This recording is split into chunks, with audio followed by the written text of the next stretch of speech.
up, guys? Thanks so much for clicking on the video. My name is Leah and you're tapped into Oh, have y'all seen? So in this video, I'm going to be discussing the first 2 episodes of the newest season of Worst Roommates Ever. I got to talk about them. I got notes. We have to talk about this. So let's get into it. So episode 1 is called My Best Friend Tried to Me. Okay, when I tell you that lady tried to send her friend to the upper room, not 1, not 2, not 3, not 4, but 5 times. I said, my God, today. My God, today. So the episode opens up and we're in Salt Lake City, Utah, and we get introduced to Rachel and Janie. So it flashes back all the way to when they first meet in 1995. So you have Janie, who's 26, Rachel, who's 22. Rachel is going through a divorce. It seems like the person that she married was very controlling and the relationship was very toxic. And we meet her father and he pretty much confirms, like, he was like, yeah, he was always telling her what to do, how to act. Like, it seemed like it was a very controlling situation. So when Rachel meets Janie, she really likes Janie. Janie is very encouraging. She's very kind to her, and they just really hit it off. They decide to move in together. Mind you, by the time that they decide to move in together, they had only been friends for a month. I said, you better than me. Because it's something about moving in with people I do not know that I'm just not comfortable with. Even when I moved into a dorm, I was so, like, that was the most nerve-wracking part about, like, going to college for me. One, it was, like, about making friends, but the other part was, like, I have to share a living space with somebody, and I don't know how clean they are. I don't know if they're a nice person. I don't know this person. So I don't know if I can see myself moving in with somebody, and I've only known them for a month, and it's not like I have to do it because I'm going to college. You know what I'm saying? So Rachel wants to move in with Janie because she's never lived on her own. It's always been her, like, going from high school to a dorm to getting married to a divorce to going back to living with her parents. And Janie wanted to live with someone because she had a situation where someone broke into her house, so she feels a lot more comfortable living with people. So they move in and things seem to be going great. Rachel isn't good with money, so Janie is pretty much taking care of all of the financial situations when it comes to, like, Rachel giving her money and, like, her paying the bills of that nature. That was like a red flag to me because I was like, Rachel to me left one controlling relationship to be in another controlling relationship, because it's like, it's cool that Janie was good with money, but it felt like Rachel was just giving the lady the money and saying, do what you have to do. It didn't seem like she was actually being an adult in that situation. But I guess to Rachel, the trade-off was that she was helping Janie make friends, helping her get dates, because Janie was very, like, socially awkward. So then the episode jumps a year ahead and it's 1996. And Janie starts to show signs of, like, being a weirdo and having red flags. So Janie didn't like Rachel's boyfriends. Like, Rachel had one boyfriend that she started to date, and Janie started to get really mean and nasty towards the guy. Rachel gives us an example of where they were at home chilling, watching a movie, and Janie was upstairs and Rachel and the guy were downstairs. And Janie is yelling at the top of her lungs at, like, the head of the steps, telling them to turn the TV down because it's too loud, and cussing them out. And the boyfriend is looking at Rachel like, that's you gonna get your friend? And she was embarrassed. And she was like, I would question her and be like, girl, why are you doing this? And Janie's response would be like, oh, I'm just looking out for you. You're like my family. I don't want anything bad to happen to you. So then we start to meet, like, other friends. We actually meet a mutual friend, Dr. Robin. We find out that Rachel has been a paramedic for like 6 or 7 years. And when Dr. Robin was working at the hospital as, like, a student, and then I think she became, like, a resident. They became friends. So Dr. Robin ends up saying, like, everyone kind of noticed their relationship was kind of like yin and yang. Like, Janie was introverted and Rachel was extroverted, but it seems like they were cool, but people started to notice things were kind of off on Janie's end. Like, it seems like she was very possessive of Rachel. When Rachel would try to make friends with other women or other people, Janie would embarrass her in public. Like, and I hate being embarrassed, so we would never be friends after you do me like that. But she said Janie would go up to Rachel and be like, why are you being a whore? Why are you being like slut shaming her? Like really going off on her. And Rachel would be taken aback and be like, are you mad at me? Do you not want to be friends? And Janie's response to Rachel would be like, no, I'm just afraid of losing you. I would have told her, girl, then you lost me. Because if this is the way that you communicate to me that you don't want to be like, you don't want to lose me to other friendships by publicly embarrassing me, by shaming me in front of everybody, I don't want to be friends with you. But Rachel thought it was like, okay. She was like, because, you know, that's my friend. That's my family. And Rachel honestly irritated me the most in this episode because I felt like she was being willfully like obtuse and really being in denial, like on purpose, because a lot of the things that happened to her in the beginning before it got as bad as it did should have made Rachel take a step back and be like, I probably shouldn't be friends with this person, or I should fall back from her or lessen my relationship with her. Because I'm like, there's no way that someone would constantly keep embarrassing me over and over and over again and I would be cool with them.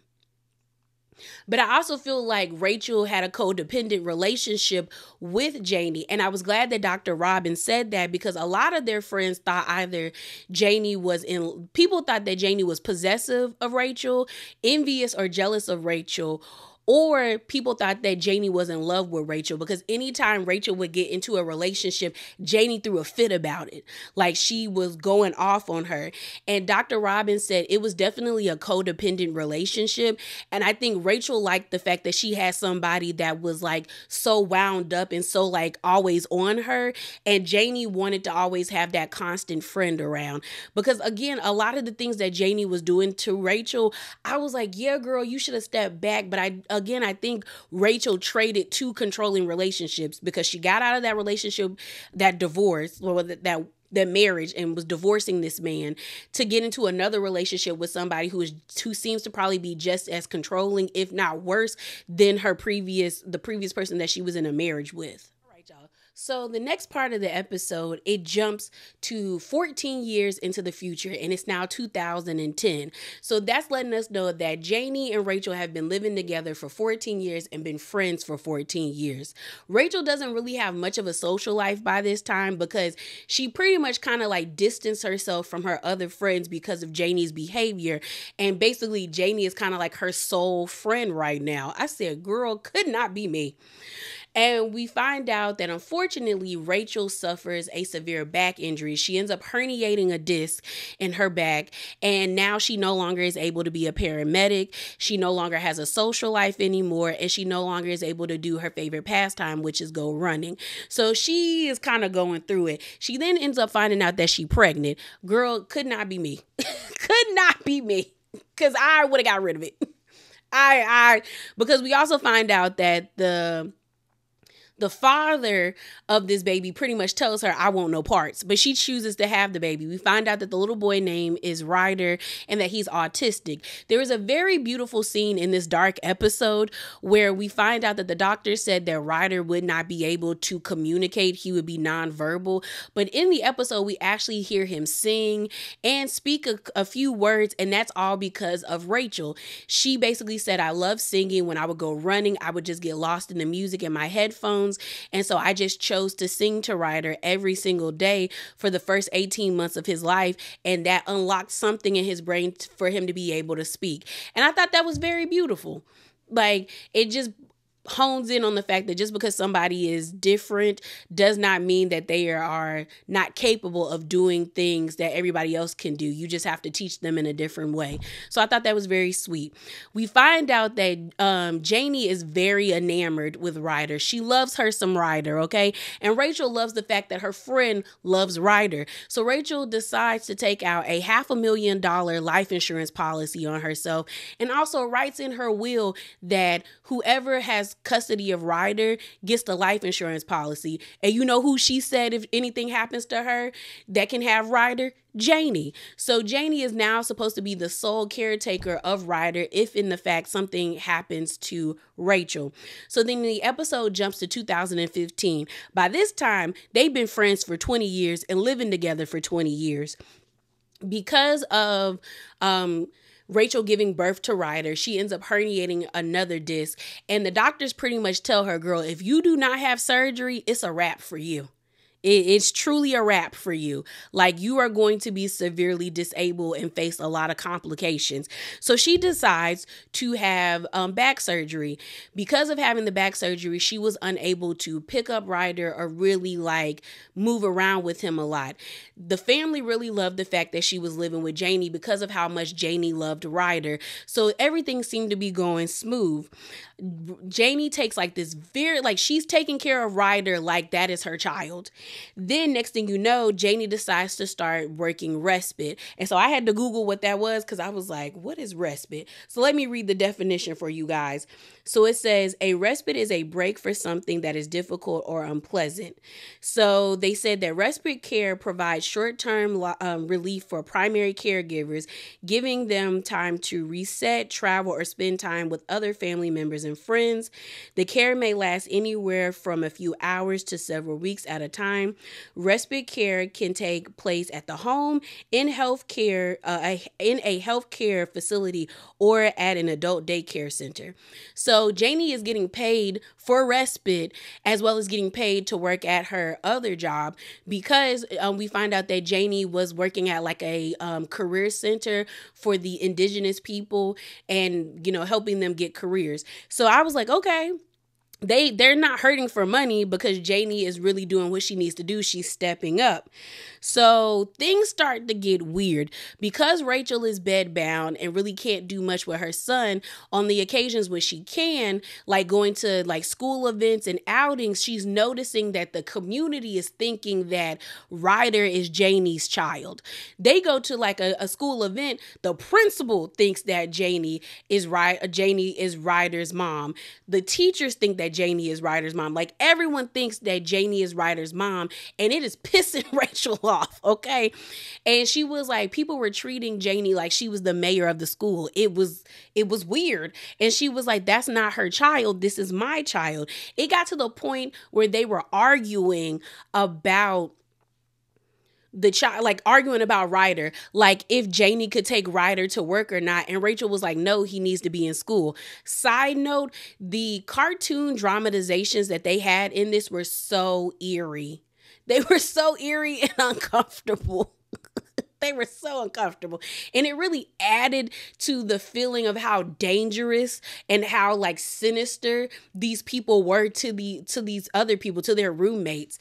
So pretty much Janie started to kind of really shift at this point. And we find out between 2015 and to 2018, Rachel had 7 back surgeries. So now she was just kind of like, you know, I'm on a pain regimen of like pain pills that I'm trying to take. But she was like, I wanted to make sure that I didn't overdose and I didn't overdo it. So I started to ask my friend to help me take a log of like how much medication that I'm taking. Like I said, Rachel and Janie are fighting over Ryder. Rachel feels like, girl, I pushed this child out of my hoo-ha.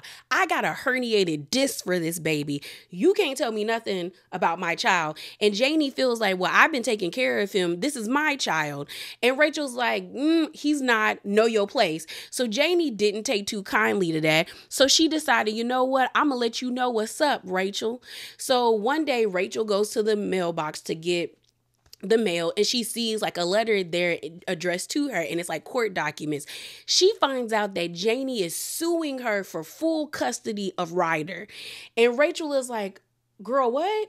So she picks up the phone while Janie is with Ryder in the car and she's like, girl, are you suing me for full custody of my child? And Janie is like, yeah, and hangs up the phone. When I tell you I would have lost it. I would have lost it. She would have had to meet me in the streets, herniated disc and all. I'd have called my cousins, my best friends, because she would have had to get curb stomped. Like, we would have been in the streets duking it out. So basically, Rachel's like, oh my God, like this lady is kidnapping my son. So she decides to call 911. 911 is at first is like on her side. And then she gets a call back from the police saying, we will not be returning the child to you. And why haven't you been served the paperwork first? And so Rachel's like, what do you mean? So we find out that Janie put a restraining order against Rachel, saying that Rachel had been like aggressive and harassing her. Mind you, Rachel has been pretty much bedbound and is like maybe 120 pounds soaking wet. She's like, I can't even pick up like 10 pounds worth of anything. So how am I harassing her? But she gets kicked out of the house. CPS pretty much tells her that Janie has like temporary custody of her child. I said, girl, what? And so she lost custody of her kid. She gets kicked out of the house. And now Rachel is spiraling. We end up meeting her sister. Her sister, we find out, is a nurse.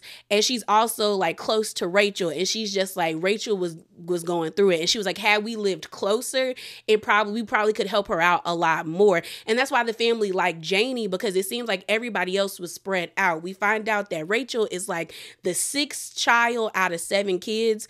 So, you know, everyone's scattered everywhere, but she was just like, the sister's just like, if we were closer, we probably could have helped her more.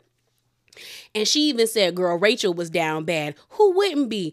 The courts legally allowed her child to get kidnapped. So Rachel goes to CPS and she's like, why can't she have my baby? What's going on?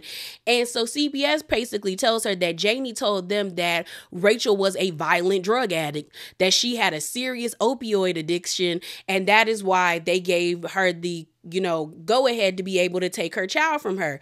Rachel is like, pause. I have had 7 surgeries in the span of 3 months. I need those pills to help manage my pain.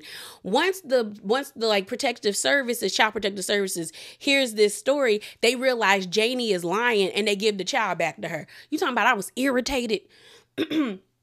I was so irritated because I was just like, how do y'all legally take this lady's child from her without doing an investigation or vetting the information that is given to you? Let's just say Rachel was a drug addict. That still doesn't it's still not right for you just to come in and take her kid without making sure that the information that was given to you was correct. I'm still trying to figure out how Janie was granted a protection order or a restraining order against Rachel, and it doesn't even seem like she had proof. Sorry, y'all. Like, that really pissed me off. So Rachel gets her child back after 10 days of Ryder being with Janie, and they move into a family shelter. I thought it was crazy because I'm like, you have siblings, you have parents, but we find out that the dad, that the wife, so her mom passed away and the dad decided to move to South Carolina. I'm just like, I feel like if you would have told your parents, and your parents possibly, like your family members know what's happening, I feel like they would have came and got you and your kids.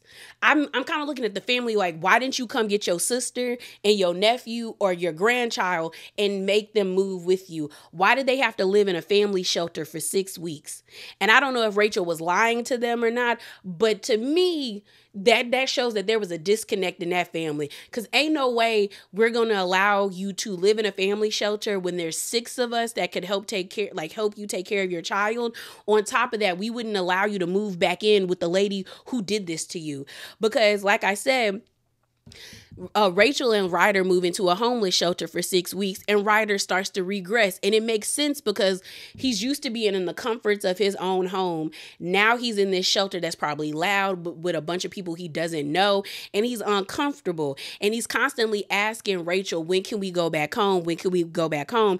So she gets a call out of the blue with from Janine, and she's like, not Janine, Janie, and she's like, she wants to see Ryder. Why did Rachel meet up with that lady in the park to let her see her son? When I tell you, the moment I would have saw Janie, I'd have punched her in the mouth. Like, we would have been in that park. I would have drug her across the pavement till I saw red, because there's no way I would have met her.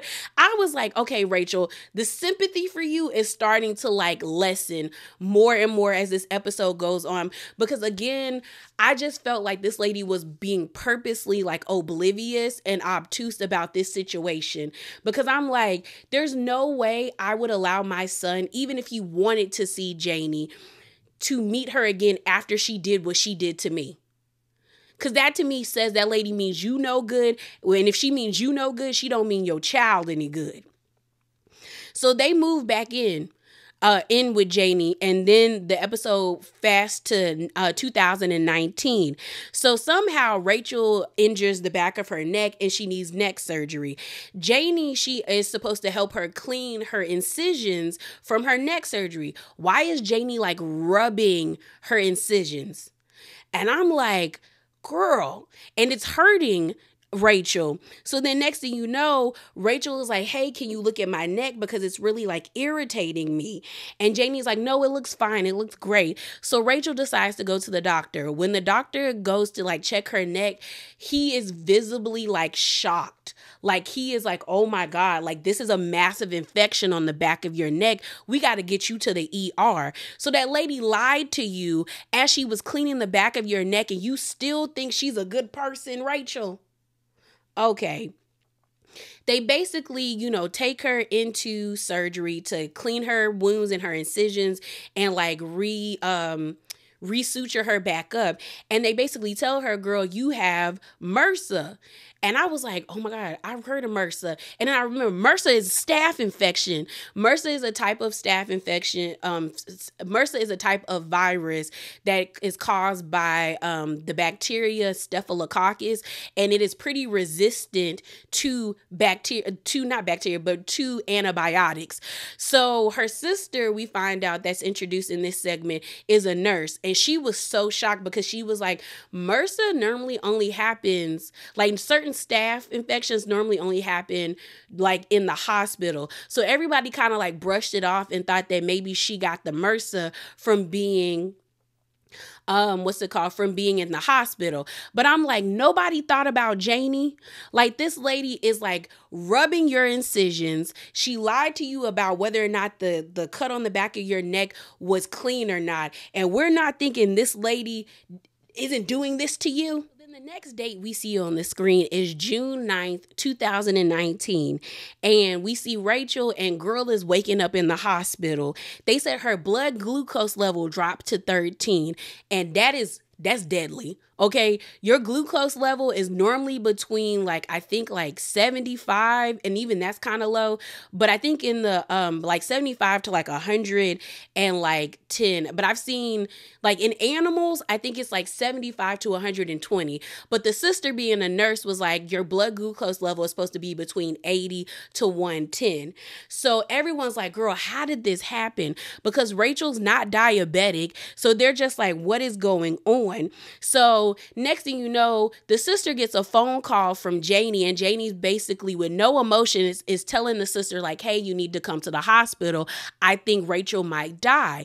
So they get to the hospital, and the sister is noticing that Janie isn't comforting anyone. She's not even giving visible emotions. She's just very stoic, and it's eerie. And I said, the sister is clocking that something's up with Janie, because I'm just like, this is supposed to be your best friend. At this point, y'all have been best friends for over 20 plus years. But also, this is the same lady who lied on you and got your child legally kidnapped from you. And now all of a sudden you in the hospital and she has no emotions about you being in the hospital, girl.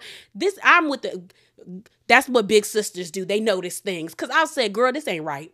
This ain't right. So, Rachel comes to the hospital, is able to regulate her blood pressure.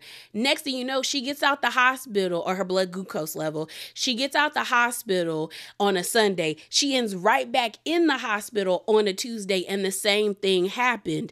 And they're like, girl, what's going on with you? So then the next date we see on the screen is September 2019.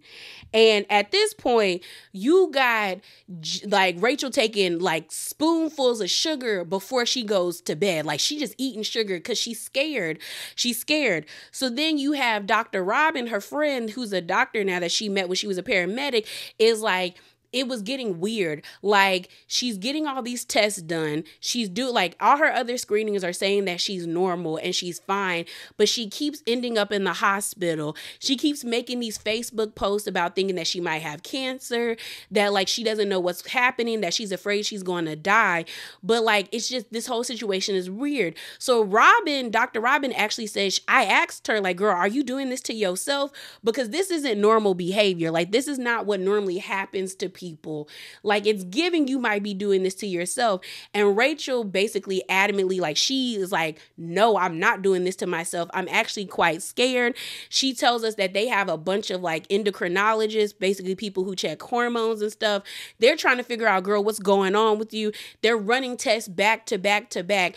And when she ended up in the hospital one time, the next time, they actually kept her longer. The first time she was in the hospital, I think she was only in there for 4 days. After this, they kept her in the hospital for at least 8 days to truly figure out what's going on with her. The doctors basically come to the conclusion that she taking insulin. She doing something. And Rachel is like, I'm not diabetic. I'm not doing anything. I don't understand why this is happening to me. And people, like I said, her friend, Dr. Robin, is starting to suspect, like, girl, are you doing this to yourself? And she's like, no, I'm not. So they're basically like, that's the only way why her blood glucose level keeps dropping to 13, because we keep doing tests, we keep getting her back on track, but the moment she goes home, something shifts. And then Rachel enters this caveat into the story where she said that her and Janie were sitting on the couch and they were watching true crime. They actually enjoy watching true crime, and they were watching this story about this woman who killed her husband, and she used some type of substance. And Rachel was like, oh, that's stupid. And she used to be a paramedic, so she was like, honestly, the lady should have just used insulin, because with insulin, it would probably read as like something negative, like it wouldn't come up right away. Like she would probably be able to like dispute or refute what happened.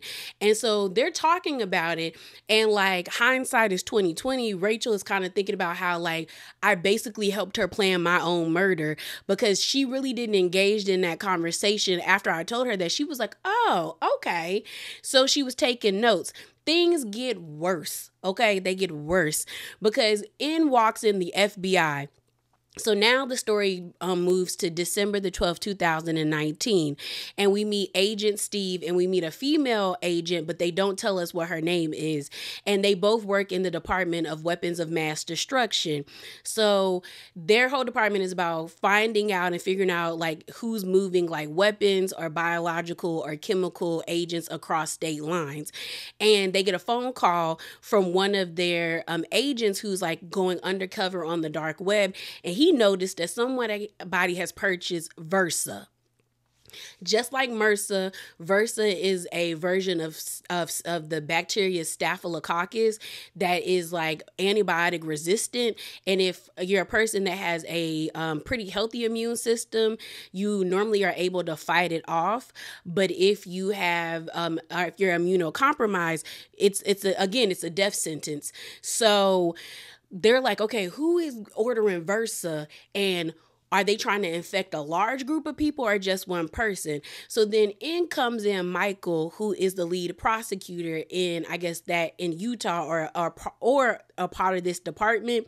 They really didn't specify, but basically he was like, we started to do some digging, and they found out that the person that ordered the Versa was Janie. I said, girl.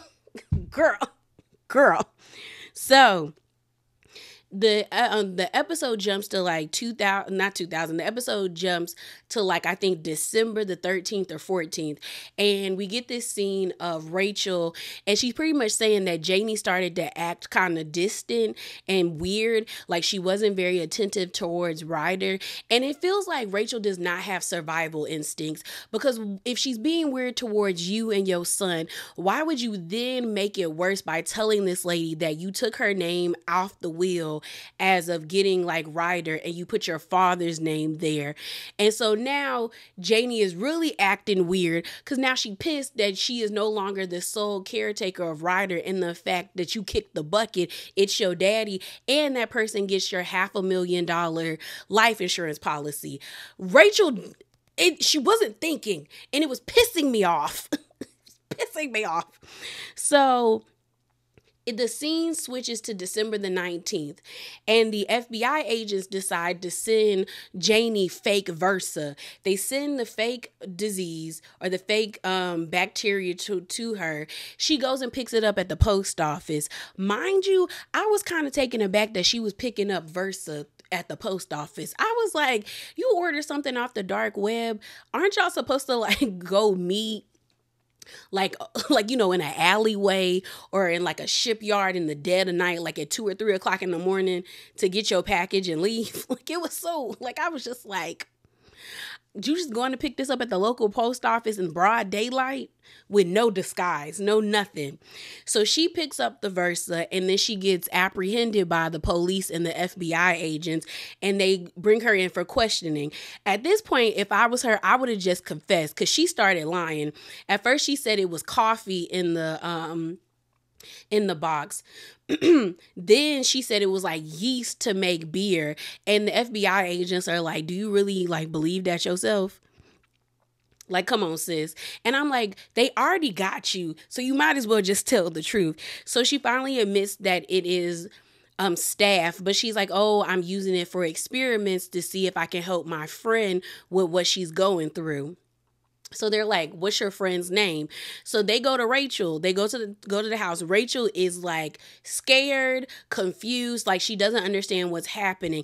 And all the while this is happening, she's still advocating that her best friend would never harm anyone. She would never do any of this. Like, she's hard to deal with. She's hard to put up with. And the FBI agents are like, sis, your friend tried to kill you. And she's like, what? So Rachel's like, no, my friend would never do that. And they are like, nah, she did that. So they basically tell her, girl, she ordered Versa off the dark web to use against you. And then they notice like Rachel's condition. So they start rummaging through the house and they end up finding syringe needles with Rachel's DNA on it. And you know what it is? Insulin. This lady had been giving her friend ketamine so that Rachel would be in like a very dead sleep and then injecting her with insulin. And Rachel is like flabbergasted and like, oh my, like, are you serious? So at this point, they've been friends for 25 years. And this lady is Rachel was in denial until the cops were like, girl, we found insulin in your friend's room. And she was like, are you serious? Are you serious?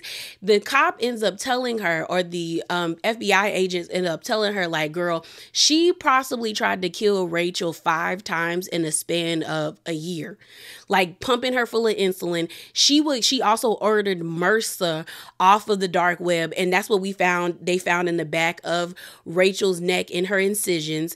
And then now the Versa she was going to use against her. So then they end up going to court. They end up charging Janine with aggravated abuse of a vulnerable person, attempted aggravated abuse of a vulnerable person, attempted acquisition of biological weapons. So in August of 2020, Janie was sentenced because she got convicted by all of these. Like, she was going to jail. This lady only went to jail for 25 months. She was in jail for 2 years and a month, even though she actively was poisoning this woman for a whole entire year. Like, she was basically trying to kill her friend, and they only gave her 2 years, which blew my mind because that means this lady is walking amongst us.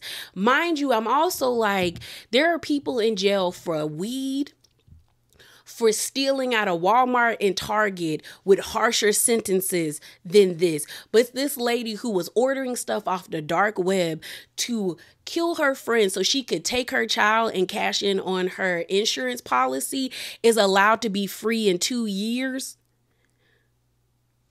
Girl, our justice system is trash. So Rachel attends the court hearing and she's like, she just looked broken.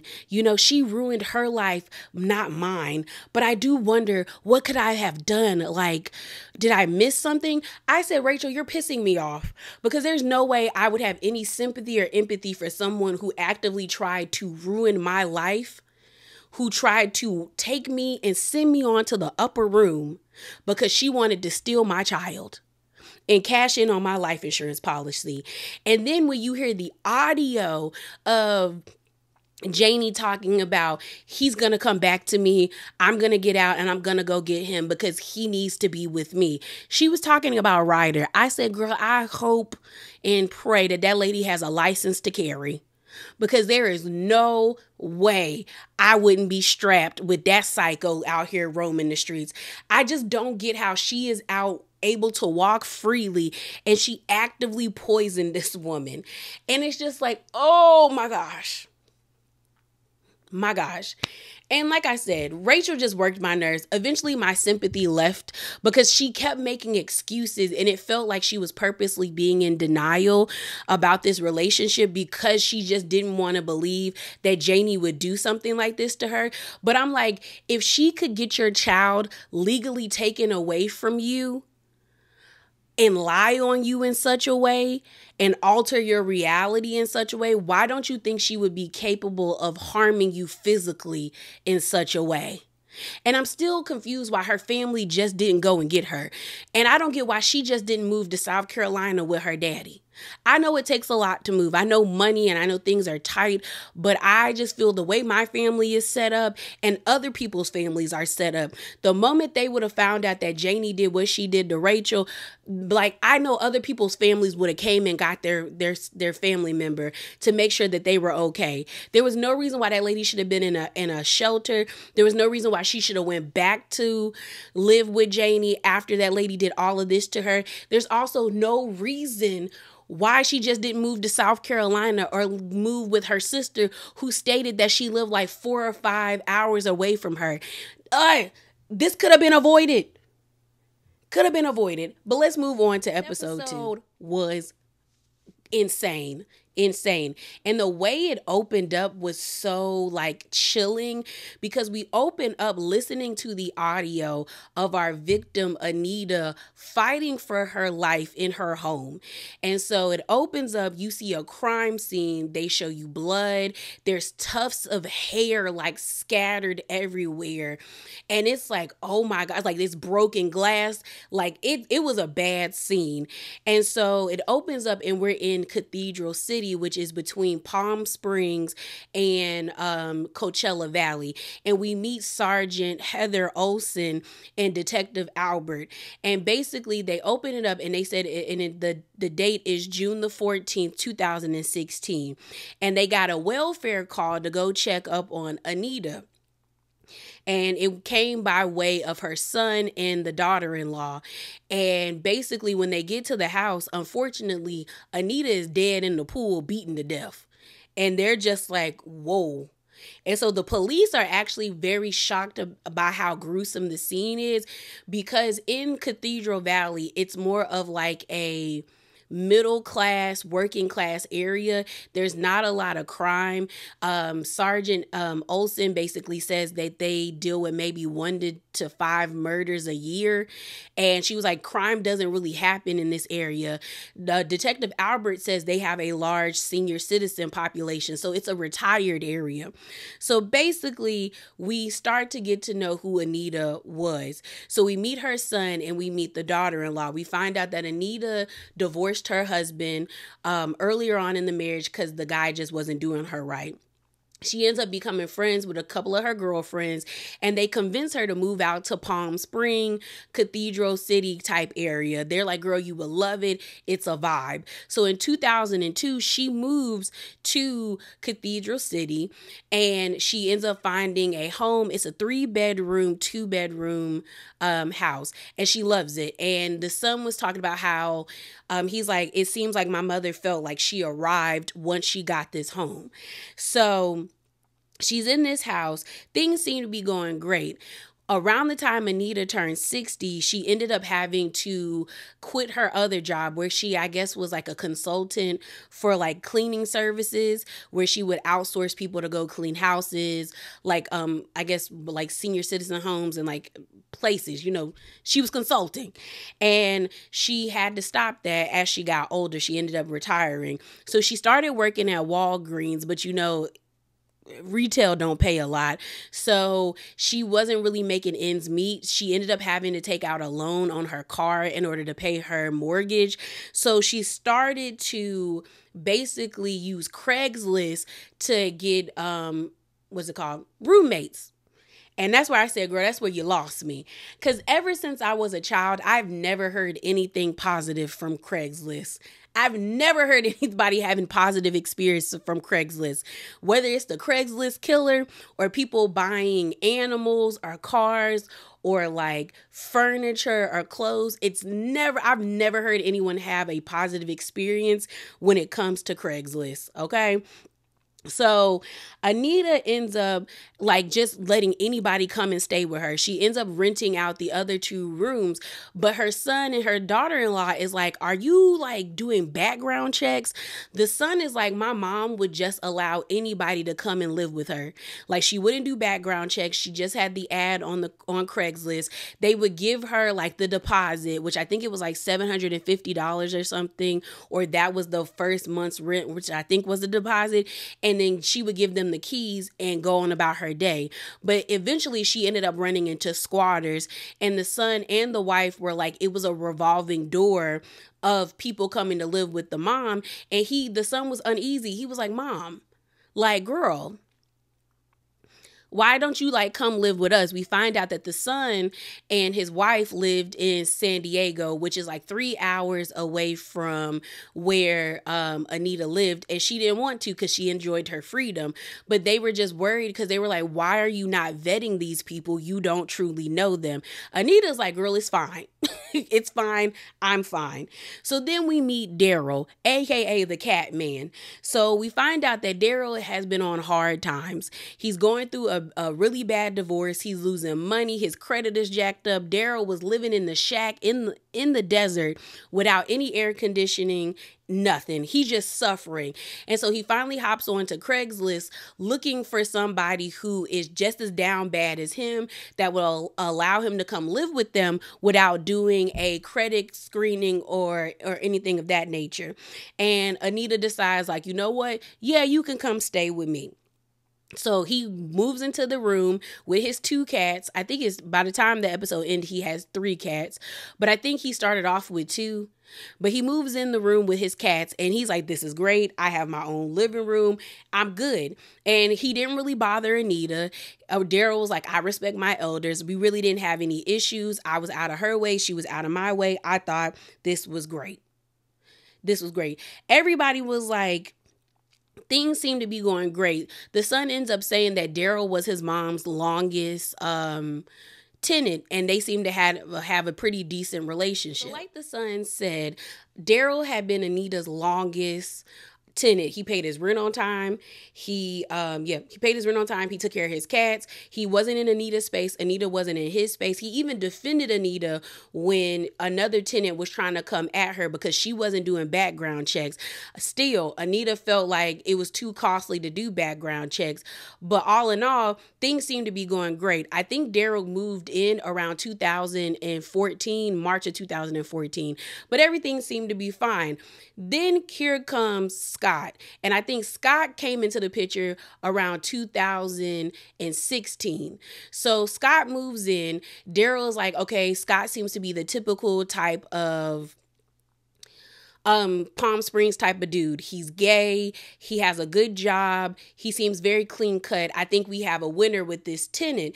And Anita was very sweet on Scott. I think Anita actually liked Scott. We find out that Anita met Scott at some event and she really struck up a conversation with him and they got cool. So he comes to live with them.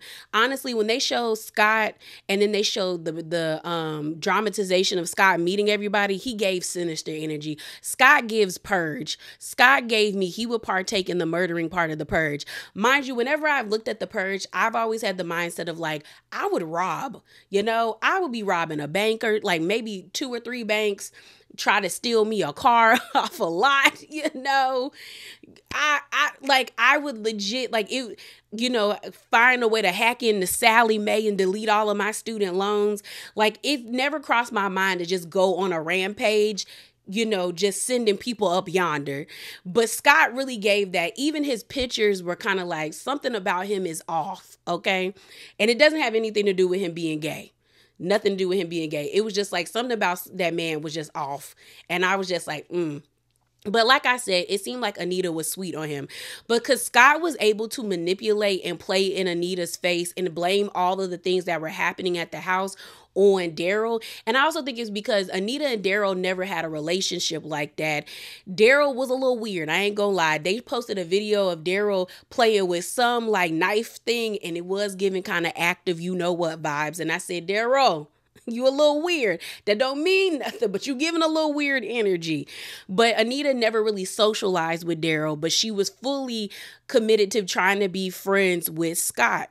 So when Scott moves in, all of a sudden he starts to be a weirdo towards Daryl, harassing him and his cats. When it was time to go to bed, or when Daryl was in bed, Scott would open up his door and push things off of his bookcases, and that would freak out his cats. Like, he was really like bothering Scott, and Scott was really bothering Daryl.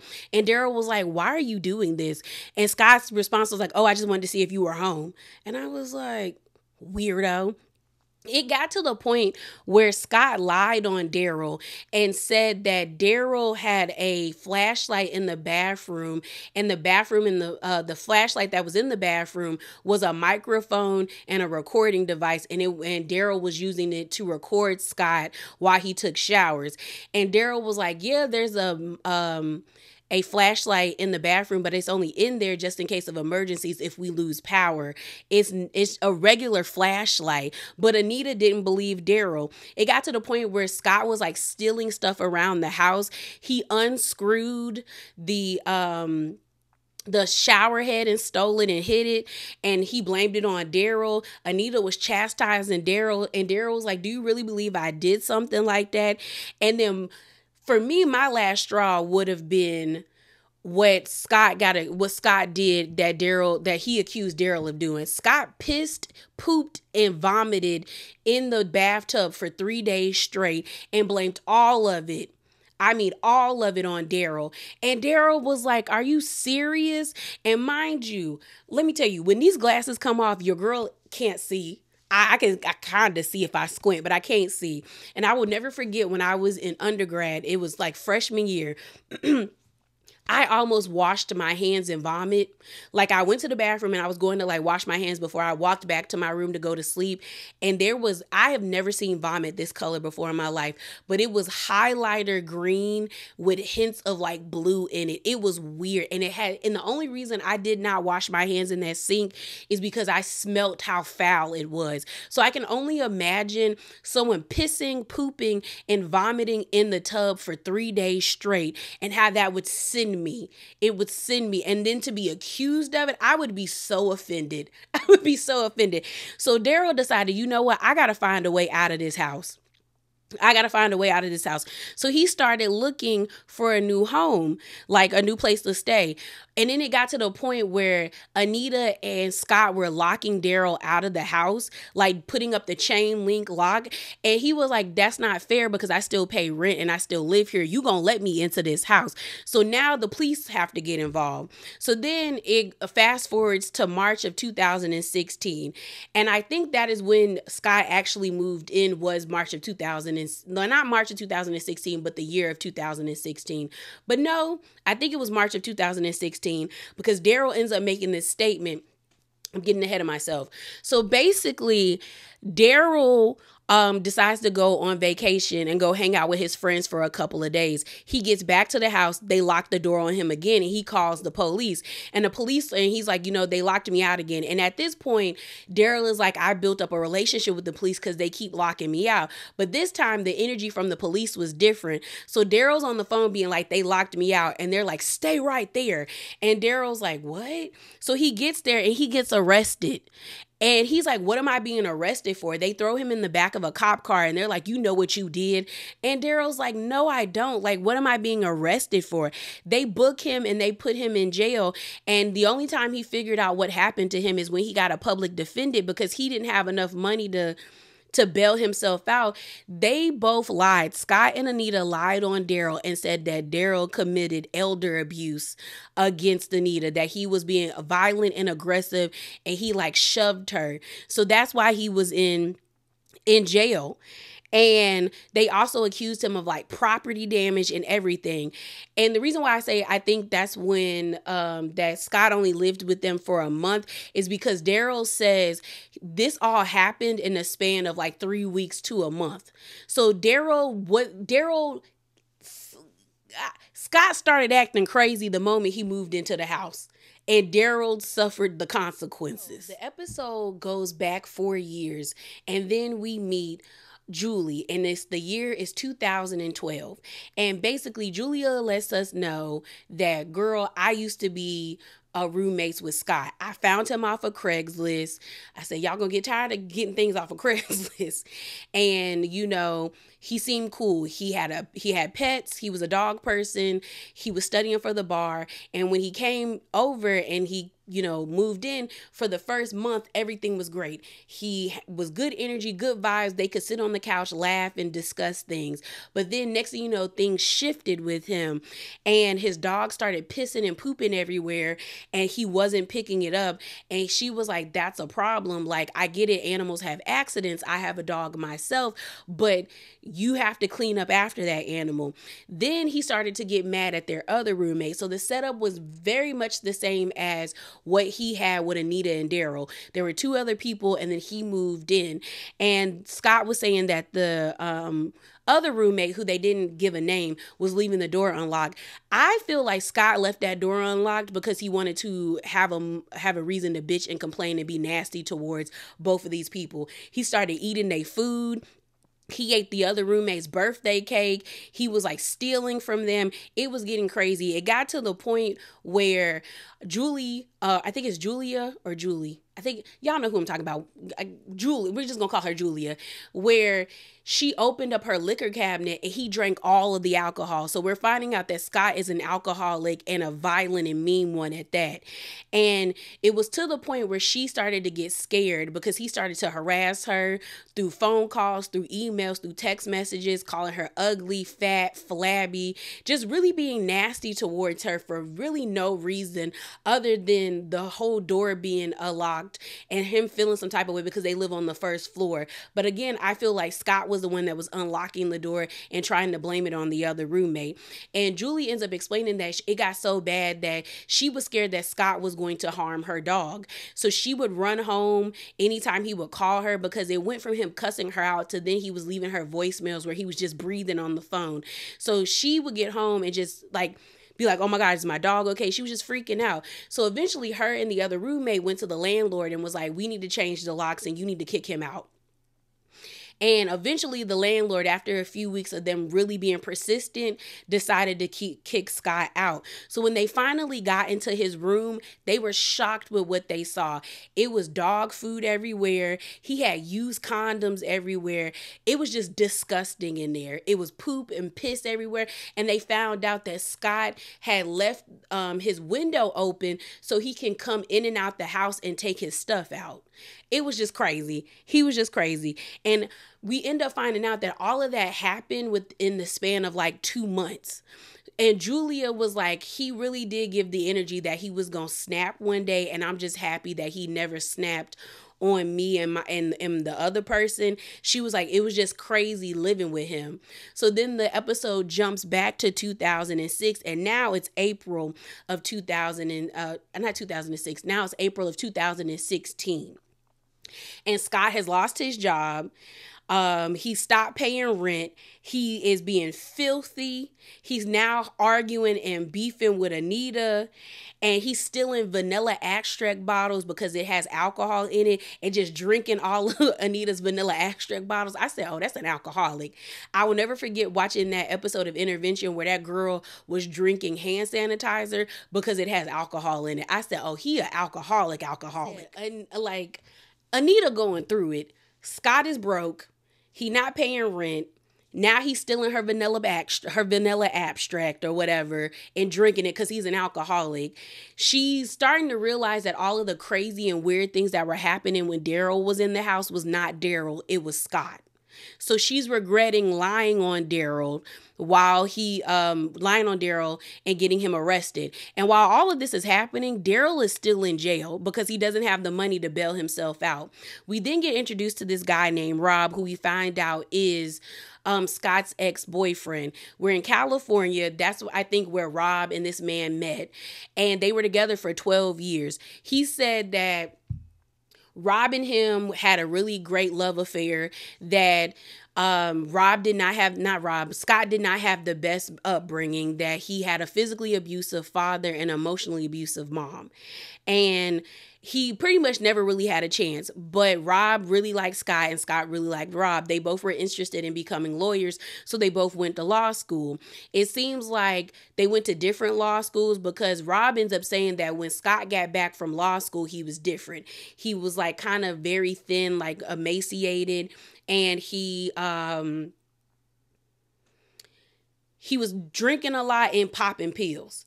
And basically, law school did him in. It did him no good. And it probably really messed with his self-esteem and his self-worth, because they tell you professional school is a beast. And so Scott ends up lying to Rob about taking the bar and needing money. And so Rob ends up giving Scott like money twice. And I think the bar now is like maybe $800.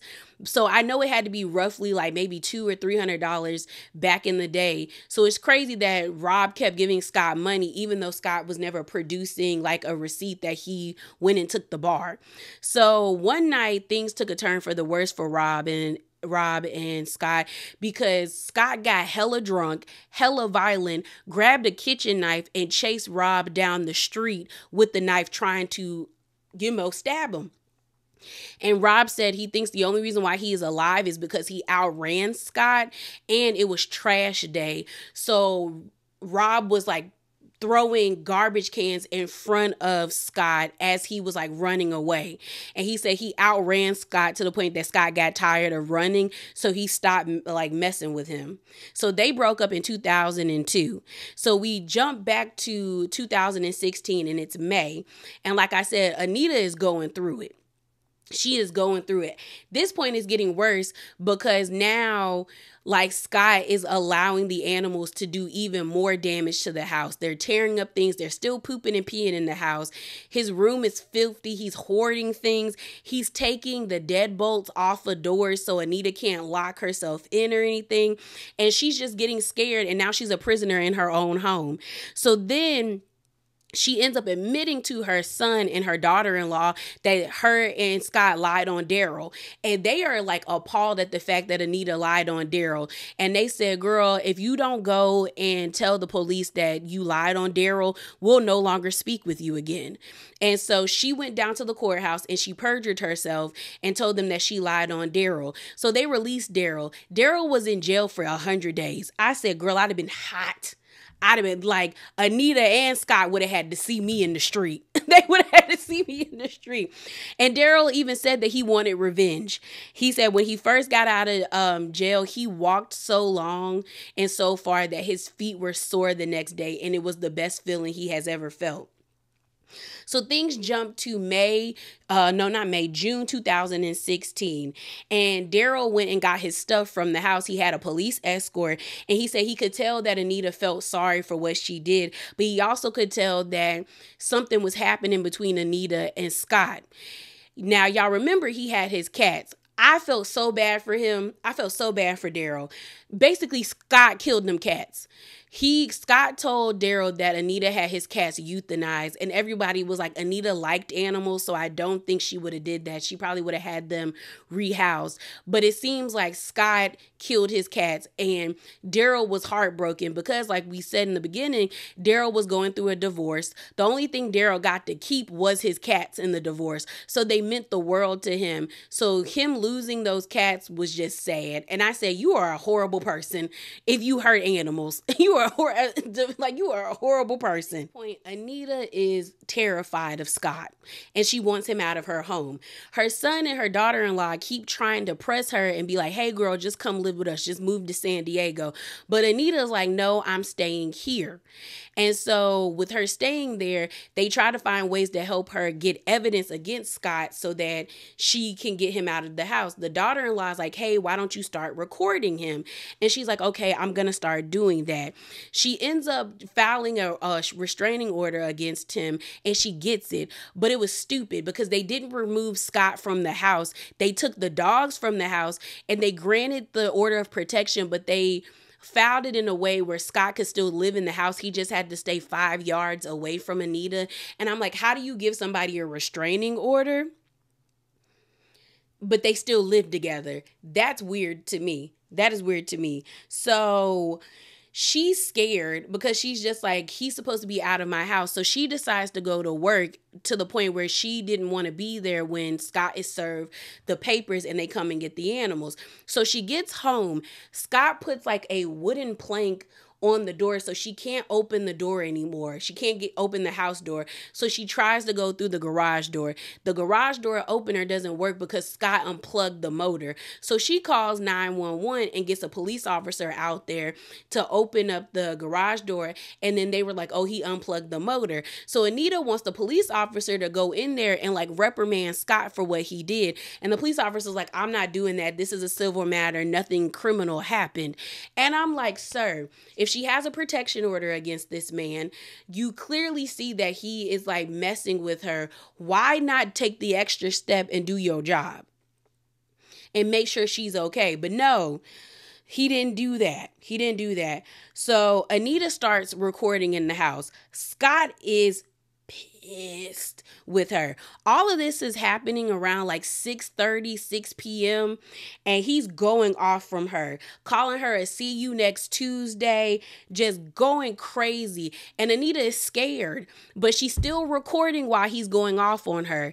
She can't even open her door because she was trying to run to her door to get away from him, and he super glued the door shut. So now she's fully dealing with him and his outburst and him being violent against her. So he is pissed.